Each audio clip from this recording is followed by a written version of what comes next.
Shimshon. An interesting character. Today we're looking at the life of Shimshon from his birth until his untimely death. In Judges chapter 13, we learnt about how his mother had been instructed about how Shimshon would be a Nazir for the whole of his life, and that Yahweh would be with him in whatever he did. In 13:25, we read, the Spirit of Yahweh began to stir in him, and he was in the camp of Dan. We're not actually told how old he was at the time when the Spirit appeared, but in chapter 14, verse 1, the narrative begins to tell us about his life when he went down to Timnah, which is a Philistine town west of Jerusalem. It was in Timnah that he found a Philistine woman. He wanted to marry her. So we must assume that he was at least 20, possibly 30 years old when the narrative actually begins. This was also confirmed by the fact that he led or judged Israel for 20 years. So what about the life of Shimshon? The narrative throughout chapters 14 through 16 comprises a sequence of events that at times are quite comical and often an abrupt manner is presented by him, which is rather contrary to what we find in Torah. Yet in spite of those peculiarities, Shimshon appears to have been blessed by Yahweh all the way through. In 14:2, he said to his mother and father, I saw a woman in Timnah, a Philistine. Now get her for my wife. It is clear from his father's response that he should have been looking for a wife amongst his own people, and more particularly, possibly from his own tribe of Dan. But his abrupt outburst in verse 3, get her, I like her, suggests that he was a very passionate individual. However, in verse 4, it explains why this Philistine woman was desired by him. His father and mother did what he wanted, and all this came about because Yahweh was seeking grounds for a quarrel with the Philistine, because at that time they were ruling Israel. So in the next 3 verses we're shown yet another display of what Yahweh intended Shimshon to do in his struggle against the Philistine. Having convinced his mother and father of his determination to marry this woman from Timnah, they set out together toward that town.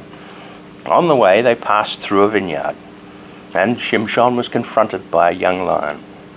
When the lion roared at him, instead of running away like most people would, Yahweh's Spirit empowered him, and with his bare hands he killed the lion and tore it into pieces. At the time of killing the lion, he appears to have been apart from his parents, so he did not tell them what he'd done. Between verses 7 and 8, there is an unspecified break, because in verse 8 it says, a while later, he was returning to claim his bride. He turned aside to look at the carcass of the lion he had killed, and there were a swarm of bees and honey inside the body of the lion. In his typical rumbustious manner, he scoops out the honey from the body of the dead lion and proceeds to start eating it. He saves some for his parents. When he gave it to them, of course, he didn't tell them where it came from. Out of the body of a lion. In accordance with ancient Near Eastern wedding traditions, his parents gave a banquet. In response, the Philistines gave him 30 young companions. Part way through the banquet, Shimshon and his companions, in verse 12 through 14, he presents them with a riddle. And if they can solve it by the end of the 7-day banquet, he will give them each new shirts and a good change of clothing. But if they can't solve it, they will give him 30 linen shirts and 30 changes of clothes. They answered, "Tell us the riddle. We want to hear it." So he said to them, "Out of the eater came food. Out of the strong came sweetness." No one could give an answer. So in desperation, the companions turned toward the end of the banquet, turned towards Shimshon's wife, asking her to solve the riddle. Otherwise, if she didn't, they would burn down her house, her father's house, with her in it. That's how pagan they were. Such was the nature of the Philistine companions. Rightly or wrongly, the Philistine companions assumed that he was from Israel, plotting to actually bring about a hardship for the Philistine because they were the overlords of Israel. Their assumption was basically correct because in 14:4 it was Yahweh who was seeking grounds for quarrel with the Philistine. It's all very bizarre. But on the 7th day of the banquet, his wife approached him in tears and said, "Don't you love me? You hate me. If you told me the riddle, you told a riddle to my fellow countrymen, but you haven't told me the answer." In response, he said, "Look, I haven't even told my mother and father, so why should I tell you?" Finally, he told the solution to the riddle and she passed it on to her friends. The riddle was solved just in the nick of time at the end of the banquet. So they gave him the answer. What is sweeter than honey? What is stronger than a lion? Needless to say, Shimshon became very angry and responded by saying, "If you hadn't plowed with my young cow, you would have not solved my riddle now." Shimshon then takes revenge against the Philistine, and again, under the power of the Spirit of Yahweh, he kills 30 Philistine men, in Ashkelon. And he took the clothes of those men and gave them to the ones who'd solved the riddle. The whole saga is both comical and tragic at the same time. Yet through all this, we're told that Shimshon was working under the power of the Spirit of Yahweh.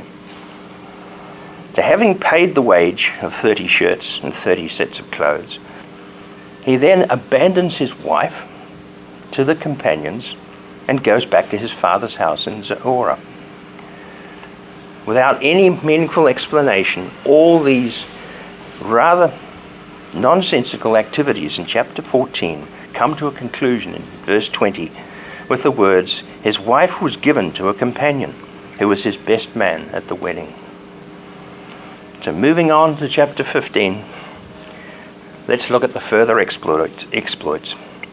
Sometime later, during the harvest season, Shimshon returned to look for his wife, whom he had abandoned to his wedding companions.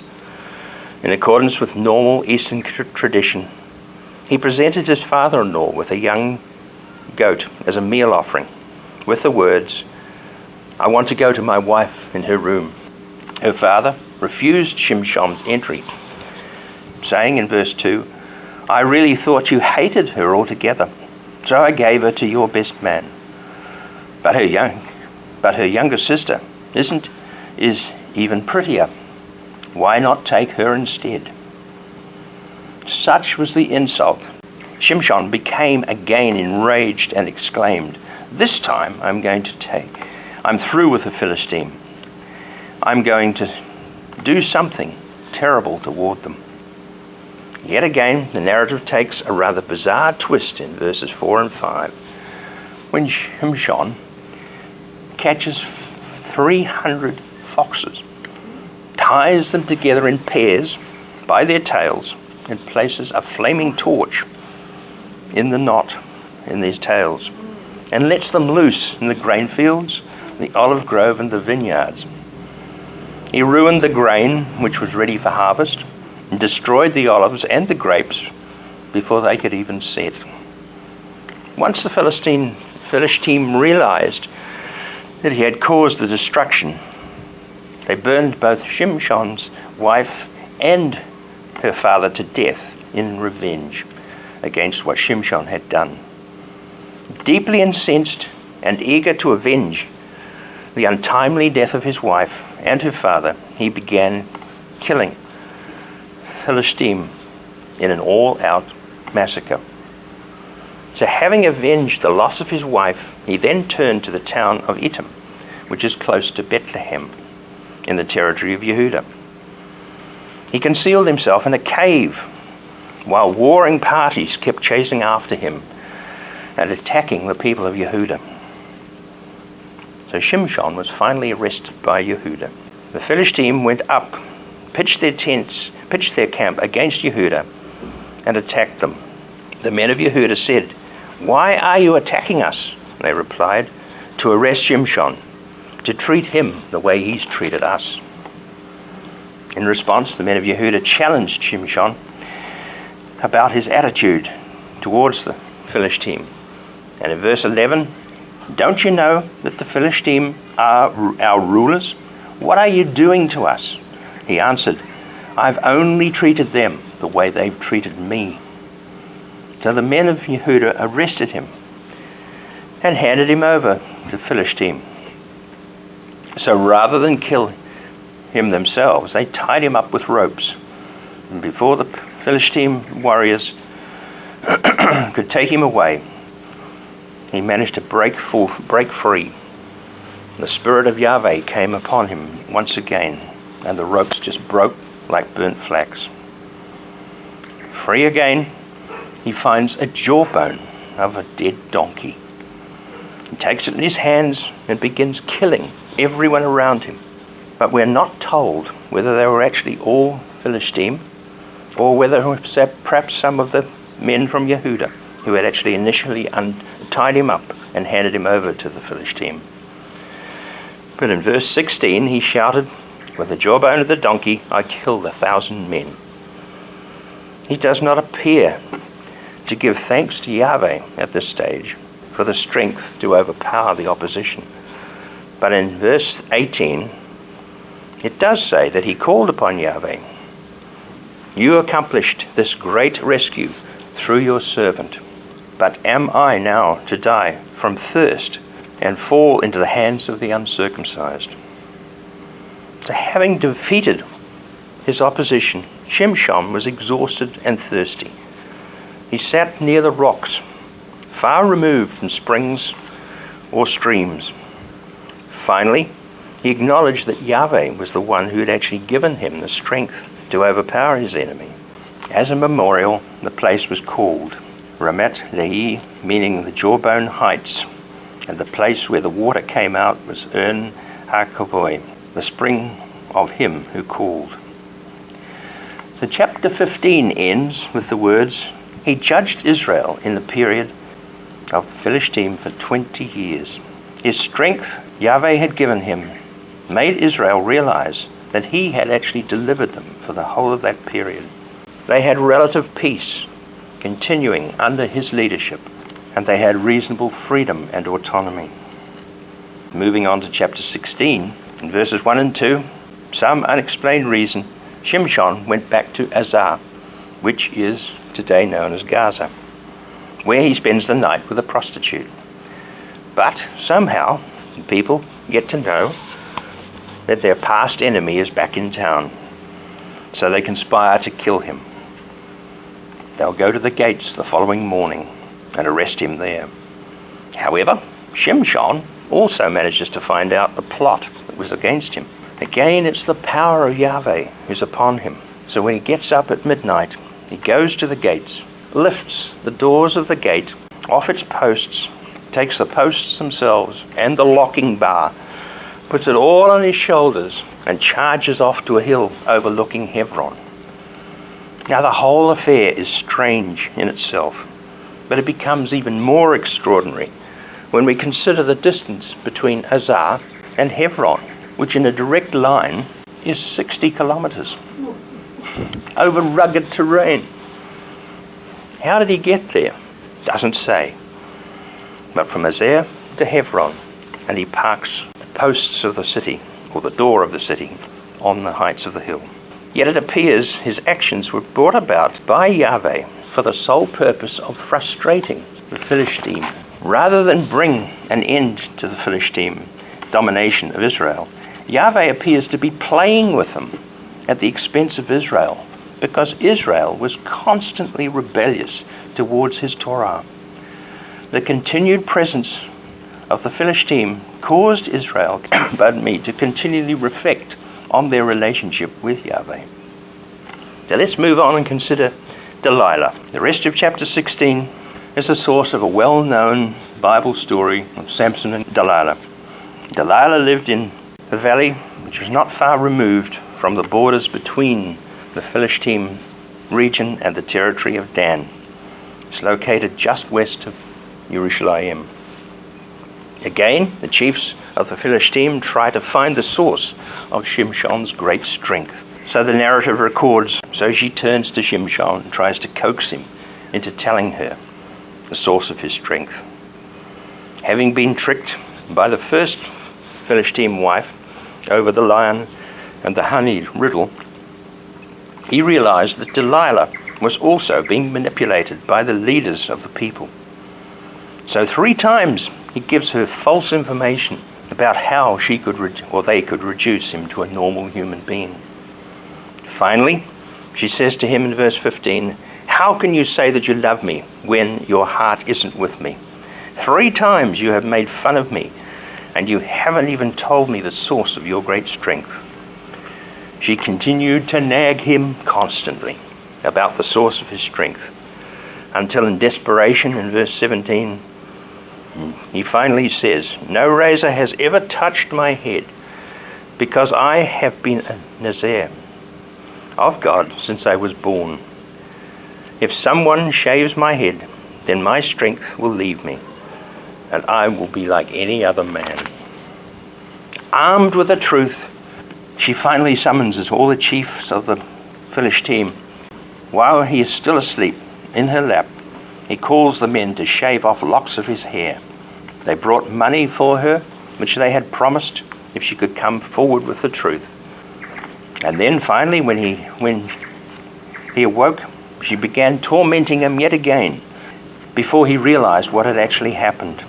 In verse 20, she said, "Shimshon, Philistine have come for you." He woke up from his sleep and said, "I'll get out of this again." But he didn't know that Yahweh had left him. The Nazir vow that Yahweh had placed upon him from the time of conception had now ended. Shimshon had broken the vow, disclosing the source of his supernatural strength. Powerless to resist the Philistine, in verses 21 and 22, they seized him, gouged out his eyes, and took him down to Azab.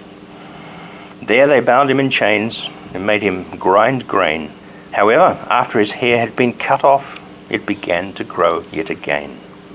But did his strength return with his newly grown hair? In verse 23, we see that the chiefs of the Philistine assembled to have a great sacrifice to their god Dagon. As they celebrated, singing, "Our God has handed over to us our enemy, Shimshon." Upon seeing him, the people praised their God. "Our God has handed over to us our enemy, who destroyed our land and killed so many of us." So while the Philistine was celebrating their victory over the long-term enemy, they had Shimshon brought from the prison into the temple of Dagon to provide them with entertainment. When inside the temple, he asked a boy standing nearby, "Please show me where the columns are so I can lean against them." The place was packed with over 3,000 men and women who had gathered there to witness the experience of this Israelite who'd been blinded. Then in verse 28, Shimshon again calls on Yahweh by saying, "Yahweh Elohim, just once more, please think of me. Please give me strength so that I can take revenge on the Philistine for this last time." Once again, Yahweh gave Shimshon his mighty strength, and he wedged himself between 2 columns. Then he cried out, "Let me die with the Philistine." He pushed with all his might, and the building collapsed, and the chiefs and all the people inside were killed. In his death, he had killed more people than he had done throughout his life. So Shimshon's life ended, a mighty man of God who had frustrated the Philistine chiefs who had dominated Israel throughout his adult life. While Yahweh had given him great strength through the fact that he was an Ezer, he never totally overpowered the Philistine. Following his death, his brothers took him and laid him in his father's tomb, and he had judged Israel for 20 years. But why did he not overpower the Philistine? All the judges that had gone before him had actually overpowered the nations that had actually been the overlords of Israel. Each one in turn brought an end to the external forces. But Shimshon does nothing but frustrate the Philistine. It seems Yahweh were using them as a thorn in the flesh of Israel. Because when you see the history, it goes on right through the time of David, right through all the kings of Israel, right up until the time of the Babylonian destruction of the first temple. Yahweh had left the Philistine there as a source of annoyance to Israel, because all the time they kept turning back away from Torah, away from Yahweh. So it seems almost that you can lift this story, strange and bizarre as it is, to a higher level. And think about it in terms of the adversary and Yahweh, always at loggerheads with each other. Every move Yahweh made with his people Israel, Satan was trying to stop it. Satan was trying to overpower the people. He managed to coerce them time and time again during the story of Judges into following other nations, turning away from Torah, following the Canaanites, the Midianites, Ammon. But each time Yahweh brings them back. Each time they come to their senses and call on Yahweh, and he answers them. So Shimshon was one of those strange characters, comical and yet tragic, that comes in and goes out with not really have achieved a great deal, except just frustrating the Philistine for 20 years. Shabbat Shalom.